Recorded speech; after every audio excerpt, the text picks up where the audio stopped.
জাকির ভাই, বর্তমানে ব্যারিস্টার সুমনের যদি ক্রিকেটের অঙ্গনে দায়িত্বটা দেওয়া হয়, বিসিবির সভাপতি হিসেবে ব্যারিস্টার সুমনকে দেওয়া হয়, তাহলে বাংলাদেশ দলটা কেমন হবে, বাংলাদেশ পরবর্তী বাংলাদেশ কেমন হবে, কি মনে হয় ক্রিকেটটা কেমন হবে?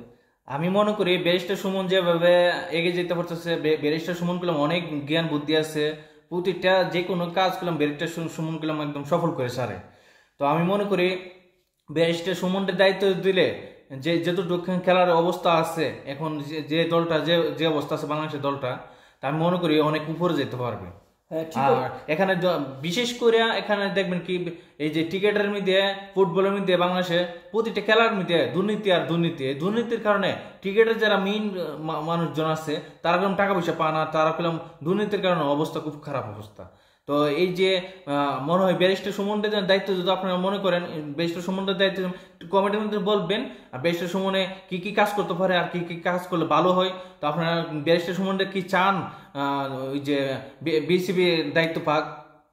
অবশ্যই বিসিবি, আমরা বাংলাদেশে যত মানুষ আছে সবাই ব্যারিস্টার সুমনকে চাই, কারণ ব্যারিস্টার সুমনের সত্যবাদী, সততা সবকিছু মিলিয়ে বর্তমানে সে বাংলাদেশের টপ আর একজন, যে তার কাছে দুর্নীতি বলতে কোনো কিছু না, সে দখলে নিজের পকেটের টাকা খরচ করে মানুষকে সহযোগিতা করে। এই জিনিসটা আমার কাছে খুবই ভালো লাগে। ভাই ব্যারিস্টার সুমন দেখেন প্রতিটা কাজ করলাম নিজের হাতে, নিজের পাওয়ে, নিজের হাইটটা যায় কাজটা করবে, আর বিশেষ করে কর্মীদের সাথে যায় একদম যায় ব্যারিস্টার সুমন যায় কাজ করে। তো এরকম ব্যারিস্টার সুমন প্রতিটা ঘরের জন্ম দরকার, আর ব্যারিস্টার সুমনের মতন সবাই সৎ পথে চলার দরকার।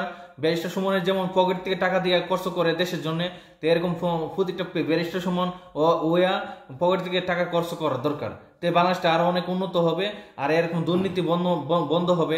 দেখবেন ব্যারিস্টার সুমন দেখেন কি করে সংসদে যায় ডাইরেক্ট বলে দুর্নীতির বেরিয়েছে, মানে পুরা পাহাড় হয়ে গেছে। এই দুর্নীতি কিভাবে শেষ করতে হইব, ধ্বংস করতে হইব, এই ব্যারিস্টার সুমনই এক পারে গেলাম কথাগুলি বলতে সহজে, আর কেউ পারে না। সত্যি কথা বলছেন, ব্যারিস্টার সুমন সরাসরি মাননীয় প্রধানমন্ত্রী, কাউকে ডরে না, মাননীয় প্রধানমন্ত্রীর সামনে সকলটা কথা বলতেছে। অবশ্যই দরকার। অথবা ব্যারিস্টার সুমন স্বতন্ত্র প্রার্থী, অনেকের মনে করেন ভালোবাসার মানুষ না, তবে অনেকের জনগণের ভালোবাসার মানুষ হইলে হয়েছে, অনেকের ভালোবাসার মানুষের। তো আপনারা ব্যারিস্টার সুমনটা একটু সাপোর্ট করবেন, আর ব্যারিস্টার সুমনের জন্য দোয়া করবেন, সে বিসিবি হইতে পারে। বর্তমানে নাজমুল হাসান আসলে কি দুর্নীতির মনে করেন পাহাড় বানাইছে, ওকে সরানোর দরকার। ব্যারিস্টার সুমনই একমাত্র পারবে এবং দলটারে আরো সামনে নিতে, আর ভালো ভালো মনে করেন ম্যাচ দিতে পারবে। ইনশাল্লাহ আমরাও চাই ব্যারিস্টার সুমন দেশের জন্য কিছু করুক, দেশের মানুষের জন্য কিছু করুক, ক্রিকেটের জন্য কিছু করুক, যাতে বাংলাদেশের ক্রিকেটটা রক্ষা পায়। যেরকম আপনি দেখুন বর্তমানে ক্রিকেট বিসিবির সভাপতিতে যারা দায়িত্ব আছে, বাংলাদেশে একটা মাঠে খেলা হয় সবসময়।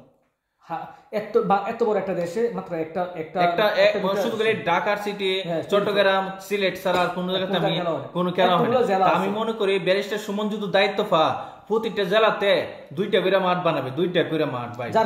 তারপর ছোট ছোট আরো পাশাপাশি দেখবেন কি ছোট ছোট মাঠ বানাবে, যে যারা নতুন যারা আসবে তাদের জন্য আলাদা আলাদা মাঠ বানাই দিবে, তারা ট্রেনিং পাবে, শিক্ষা দেশের জন্য, দেশের ওই যে জাতীয় খেলার মধ্যে জয়েন দিতে পারে, এরকম করে প্রতিটা প্লেয়ার জন্ম হবে।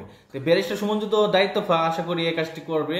আর ব্যারিস্টার সুমন ভাই, আপনার জন্য হাজার হাজার বার দোয়া করি, আপনি ভালো থাকেন, সুস্থ থাকেন, আর সবসময় ভালো কাজ করেন, ন্যায়ের পথে কাজ করেন, জনগণের জন্য কাজ করেন ভাই। আপনাকে সবাই ভালোবাসে, আপনাকে আমিও ভালোবাসি মন থেকে। তবে আপনার জন্য দোয়া করি, ব্যারিস্টার সুমন থেকে যান, ওই যে টিকেটের দায়িত্বটা আপনার নেন কষ্ট করে। ইনশাল্লাহ যদি বলা থাকে, আল্লাহ যদি রহমত থাকে, ইনশাল্লাহ সে দায়িত্ব পাবে। এরপর বাংলাদেশের মানুষ যদি তাকে সাপোর্ট করে, অবশ্যই বাংলাদেশের মানুষ তাকে সাপোর্ট করে, যার কারণে তুমি এতটুকু আসতে পারছে। তা আপনারা সবাই ভাই, আপনারা সবাই একটু মতামত বলবেন কমেন্টের মাধ্যমে, আর ভিডিওটা একটু সাপোর্ট করবেন। আপনার জন্য আমরা এই পর্যন্ত আসছি, আর একটু সাপোর্ট করবেন, আমরা আরেকটু এগিয়ে যেতে পারবো, আর এরকম ভিডিও নিয়ে আসতে পারবো। তো ভালো থাকবেন, আসসালামু আলাইকুম।